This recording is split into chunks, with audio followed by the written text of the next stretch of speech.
feel like this batch of women on the latest season of Love is Blind Sweden has some of the most desperate women I've seen in the franchise. Like, it's bad, real bad. And I feel like the main culprits this season were Carolina and Millie. And I feel like their intros pretty much said it all. Like, they were both like saying how, you know, they were the only one single left in their family. Everybody else is having kids and they feel like they're missing out.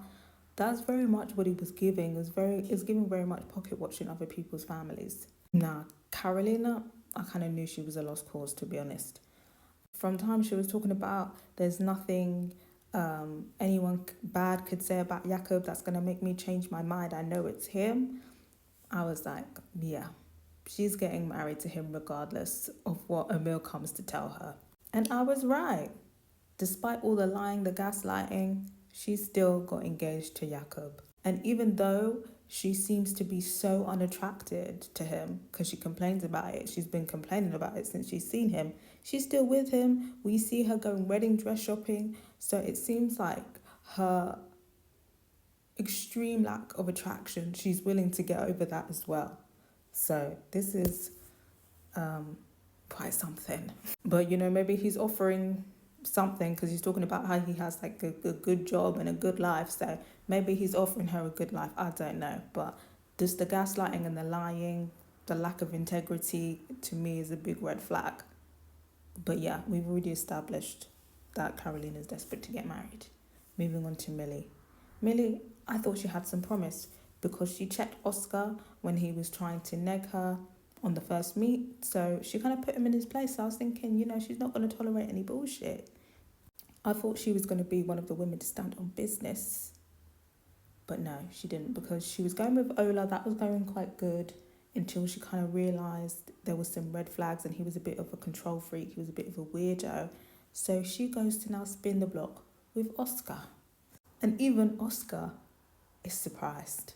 Yeah, me too. I'm thinking, why are you going to go spin the block with Oscar when we've already kind of established that he's unserious, especially with this negging? Like, I just feel like it didn't create a good impression, and we should always be going off of the first impression, in my opinion, especially when it's a bad one. But Millie, she said, I'm getting this engagement ring by any means necessary, so I have to spin the block on that guy. Like, maybe his negging wasn't a bit bad, like maybe I can try and rationalize that. She's gone to do that. And I feel like Oscar used this opportunity to get his own back because he felt slighted about being called out for his negging. So he basically was hyping her up, talking about, you know, Alicia was my number one yesterday, but now you're my number one. You know, I can see my life with you. Gassing her up, giving her motivation now. So now she's thinking, yeah, like, I think Oscar could be my husband. Nope, Oscar pulls the rug out from under her and is like, psych, actually, I'm going with Alicia now. Her ego is bruised. She's upset. She's talking about, I've been deceived. Now, was Oscar a little bit cheeky? Was Oscar leading her on? I think so. But I feel like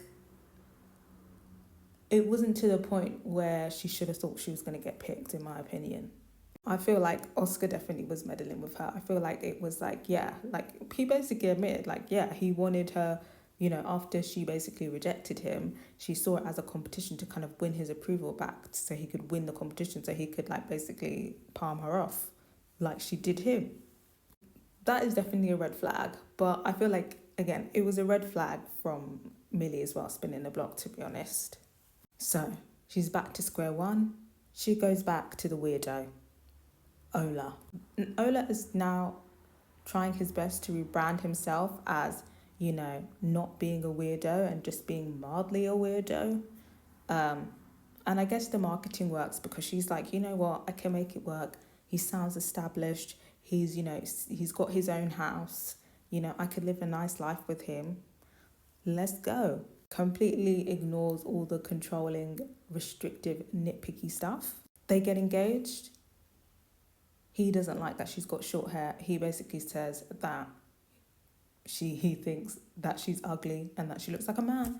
And he says it to her face. We see the trailers for the next batch of episodes. She's still there. Why? I don't know. So I can never be desperate enough to stay with a man who basically thinks that I'm ugly. Unless there's like an infidelity clause in there, maybe, actually. Because at least you know you'll cash out on that. But yeah, for both of them, I just feel like it wasn't that deep. It wasn't that deep to get engaged. And for me, it just reeks of desperation, and I'm just thoroughly confused by, not even just their couples, but everyone's couples. Um, I don't see any one of them getting married out of all of the couples. But I got to hear from you guys. The desperation this season, what is in the air, guys? I got to hear your thoughts.